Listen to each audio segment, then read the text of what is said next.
Hello everyone. Welcome और welcome back to this channel. So हमने last तक हमने पढ़ लिया कि डाइजेशन कैसे होता है, ह्यूमंस में कैसे होता है. So now we will be starting with the respiration. So what is the respiration? उसकी हमने बेसिक जो डेफिनेशन थी वो हमने पढ़ ली थी. सो अब हम पढ़ेंगे कि रेस्पिरेशन डिटेल में क्या है. So let's start. Okay, so the process by which food taken through nutrition gets oxidized and release energy for performing various activity.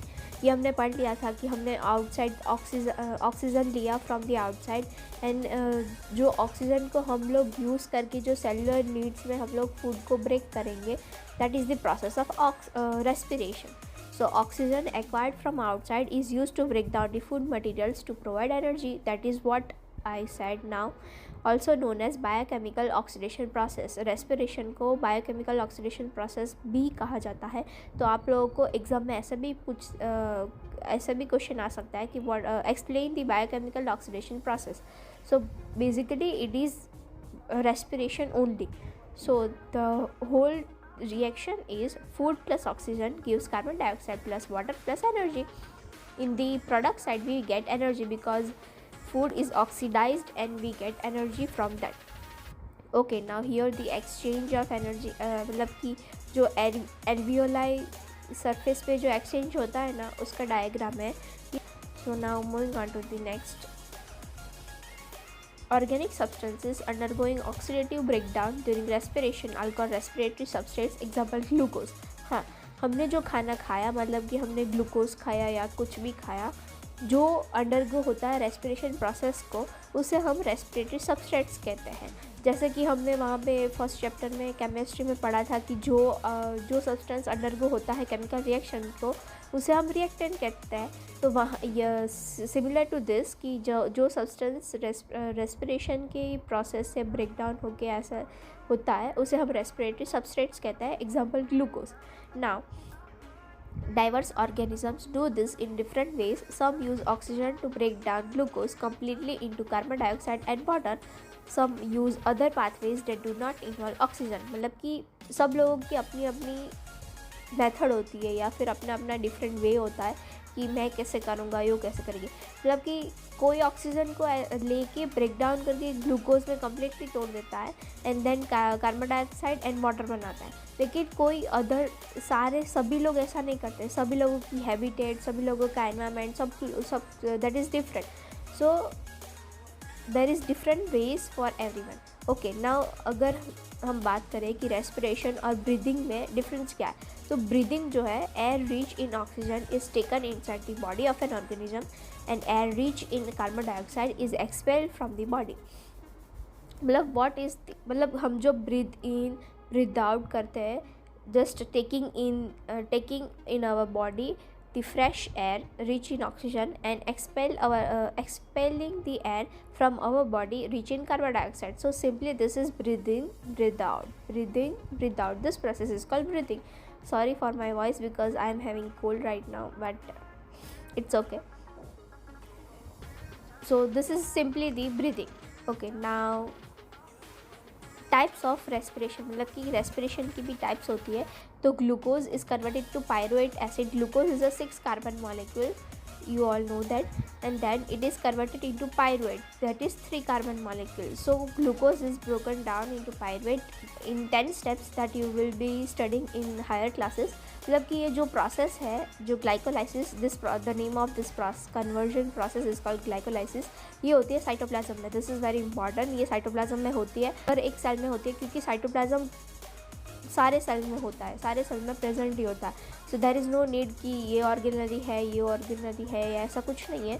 Cytoplasm हर एक सेल में होता है. So this process also occurs in every organisms. Now the pyruvate, जो pyruvate हमने and product हुआ, वो ना 3 steps में after it processes in 3 steps. मतलब कभी इस कंडीशंस के हिसाब से वो ब्रेक डाउन होता है.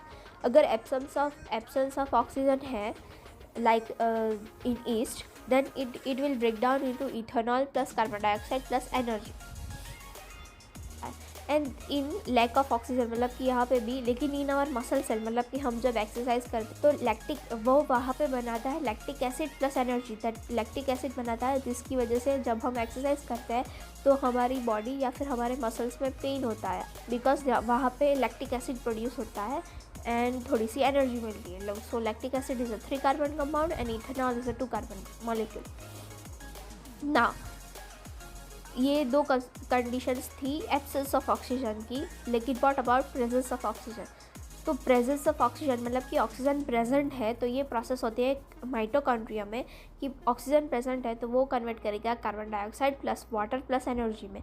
अब ये कैसे याद रखोगे कि वाटर कार्बन डाइऑक्साइड तो यहाँ पे भी बन रहा है, एनर्जी भी यहाँ पे बन रही है, मतलब कि एनर्जी इज़ कॉमन, एनर्जी तो तीनों जगह बन रही है, लेकिन मसल्स में लैक्टिक एसिड होता है। दिस यू विल रिमेंबर, जैसे कि हम जिसकी वजह से हम लोग थक जाते हैं थोड़ी सी एक्सरसाइज करने के बाद। लेकिन ये कैसे याद रखोगे कि प्रेजेंस ऑफ ऑक्सीजन में वाटर बनता है और एब्सेंस ऑफ ऑक्सीजन में इथेनॉल बनता है। तो this you will remember by कि वाटर जो है वो उसका मॉलिक्यूलर जो फॉर्म है वो H2O है, मतलब कि वाटर के फार्मूले में H2O आता है तो O is present in water. So presence of oxygen में वाटर बनता है एंड एब्सेंस ऑफ ऑक्सीजन में इथेनॉल बनता है। So that's it is the simple way. Now ये टाइप्स ऑफ रेस्पिरेशन है कि रेस्पिरेशन कैसी होती है, that is aerobic and anaerobic. तो एरोबिक जो होती है वो takes place in the presence of oxygen. Aerobic मतलब कि एयर उसे चाहिए, एरोबिक। एनारोबिक मतलब कि एब्सेंस ऑफ एयर, एयर नहीं चलेगा, एयर नहीं है तो भी चलेगा, लाइक दैट। एयर चाहिए, जो एयर हमने यहाँ पे भी देखा था कि ऑक्सीजन प्रेजेंट है कहाँ पे, तो कि माइटोकॉन्ड्रिया में। तो here also occurs in mitochondria, क्यों? क्योंकि उसे एयर चाहिए। तो the presence of oxygen occurs in mitochondria, occurs in cytoplasm, that is absence of oxygen, and products are CO2 and H2O. Aerobic है, एयर है तो O प्रेजेंस ऑफ ऑक्सीजन है तो O है तो therefore H2O, and then end products are alcohol and lactic acid. Absence of, here we have seen that alcohol, ethanol is a type of alcohol and here it is lactic acid. More amounts of energy is released, मतलब कि aerobic है तो बहुत सारी energy release होगी, यहाँ पे less amount of energy is released. Now equation is glucose is converted into pyruvate acid is converted to CO2 plus H2O plus energy. Here in yeast, glucose, pyruvate acid, ethanol, H2O plus energy. In muscle cells, glucose, pyruvate, lactic acid plus energy. So this is the simple form or simple mind map which you can remember, so that it is very easy. Now moving on to the next.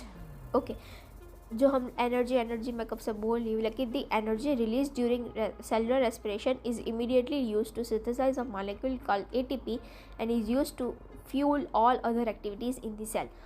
अब हमने we all know कि car जो है वो petrol से चलती है, तो कार में अगर आप एनर्जी कोई भी अदर सोर्स ऑफ एनर्जी डालोगे तो वो चलेगी नहीं। कार को एनर्जी की रिक्वायरमेंट है, लेकिन एनर्जी की रिक्वायरमेंट है उसका जो वो लिंक है वो है fuel.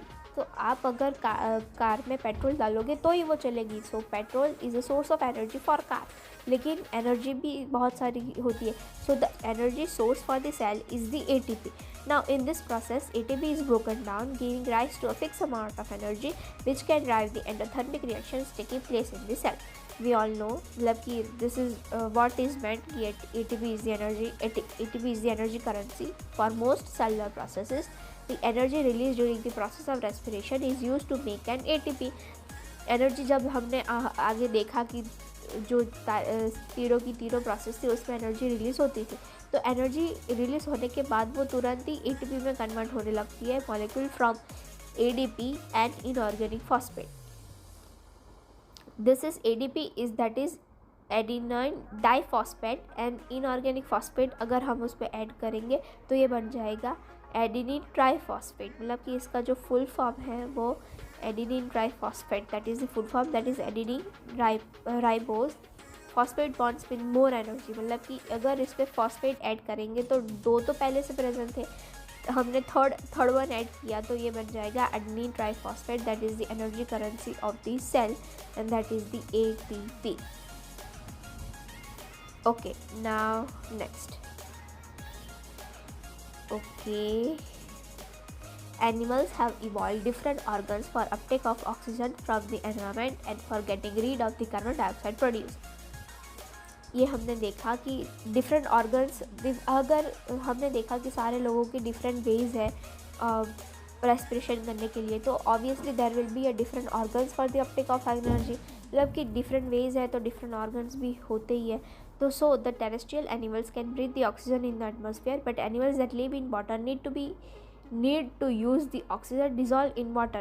This is very important कि टेरेस्ट्रियल एनिमल्स तो डायरेक्टली एटमॉस्फेयर से ऑक्सीजन ले लेते हैं, लेकिन जो एनिमल्स एक्वेटिक मतलब कि जो पानी में रहते हैं उसे उन्हें डिज़ोल्व ऑक्सीजन को यूज़ करके अपना काम चलाना पड़ता है। Like this is the respiratory system of the dog, this is the respiratory system of the cat, this is the respiratory system of the horse.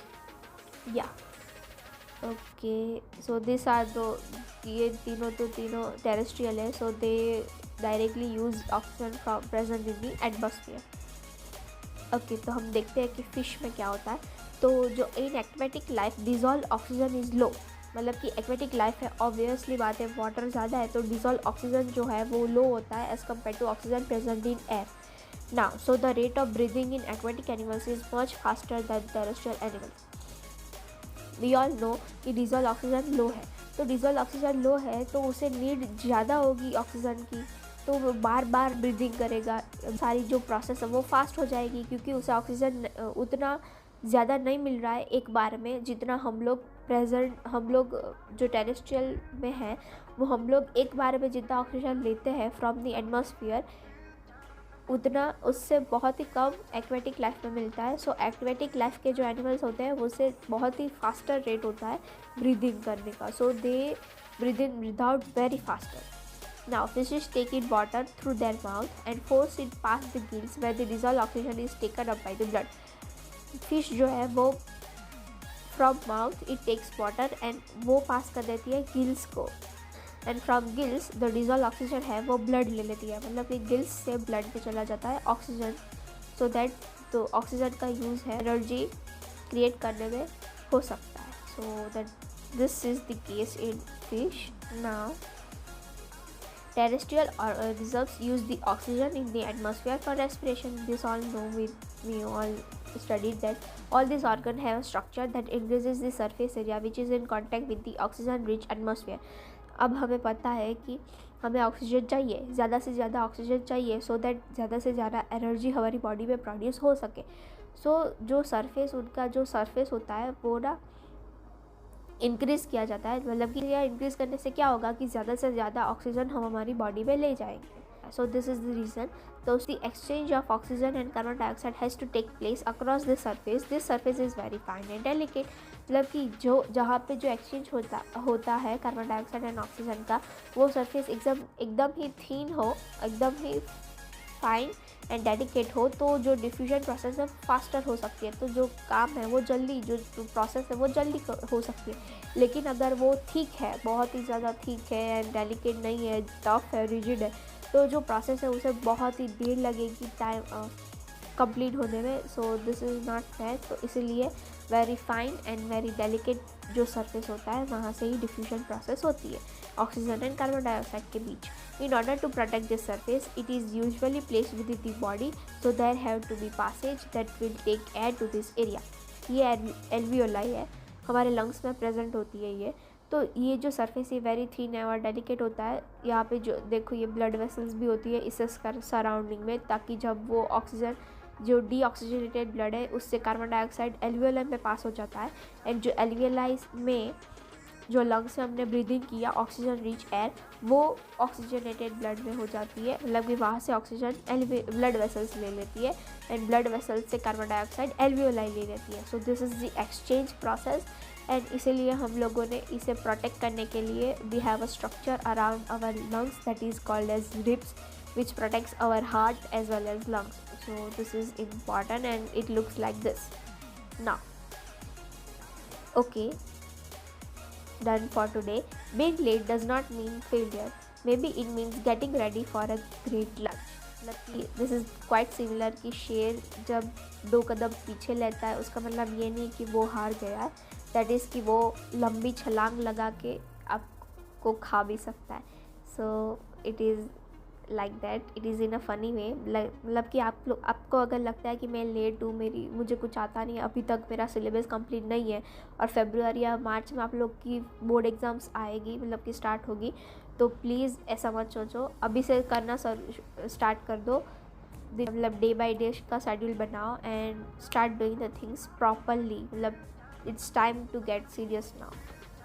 Okay, work for today, where मतलब कि जो cell में कौन से ऐसे place है जहाँ पे glucose is converted to pyruvic acid, ये मैंने बताया है and that is very important कि so name the place where glucose is converted to pyruvic acid. And the second, where does aerobic and anaerobic respiration occurs, ये दोनों की दोनों process कहाँ पे होती है सेल में। मतलब कि basically you need to name the place in the cell where this process is occur.